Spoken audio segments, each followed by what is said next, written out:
Hey guys, so today we're going to do the knotless twist. So you know how to do the knotless plaits, but you don't see a lot of people doing the knotless twist. We see the invisible twist, but we're just going to do the knotless twist to where they're thin at the beginning, because if you know, when you wear a regular twist, that knot can be kind of tight at the scalp. And you know, when you do knotless plaits, that they're more movable at the scalp when it's knotless. So now we're going to do the knotless twist. So we're going to start out with a very thin amount of hair. Now you may start out with an even more thinner section if you want them to be very small at the base. But right here, I'm going to add another section, which is a little bit bigger than the first section that I added in. And then this next section that you see me add in is going to be even more thicker because I want it to gradually get bigger. Now you may do yours a little bit different as far as adding the hair in, and you may add more hair in going down, but this is how I wanted mine to look, gradually looking bigger, but I didn't want it to go too big because I wanted it to be in proportion to the scalp, to the amount of hair that I peeled off from the scalp,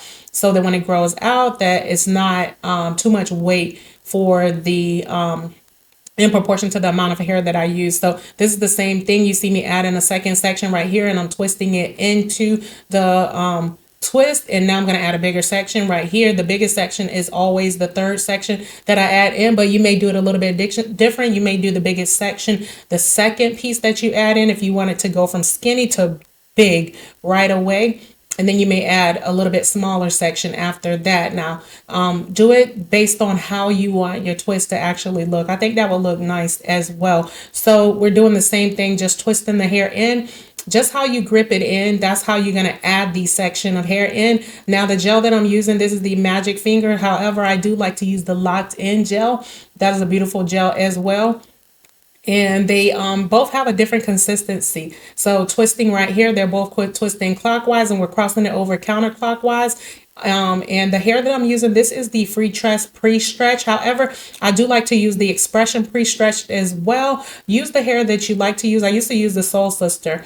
The Soul Sister in the orange, white, and green pack. I did used to use that pre-stretched, and that was good. I love the grip of that, but I like to use the Free Tress Pre-Stretch. This is, I believe it's 58 and 68 inch, if I'm not mistaken, or it might be 56 inch. I'm not sure, but we used a shorter section on the bottom and the longer on the top so that it would even out. And this is the finished result. Look at how beautiful it turned out. And it's also so movable. When you have the knotless, it makes it more movable.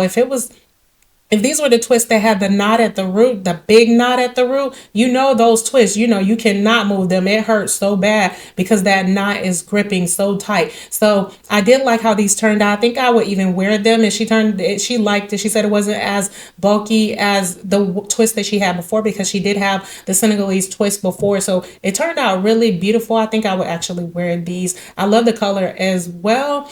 And thank you guys so much for joining, and I'll see you guys in the next video. This is Clarice. Bye.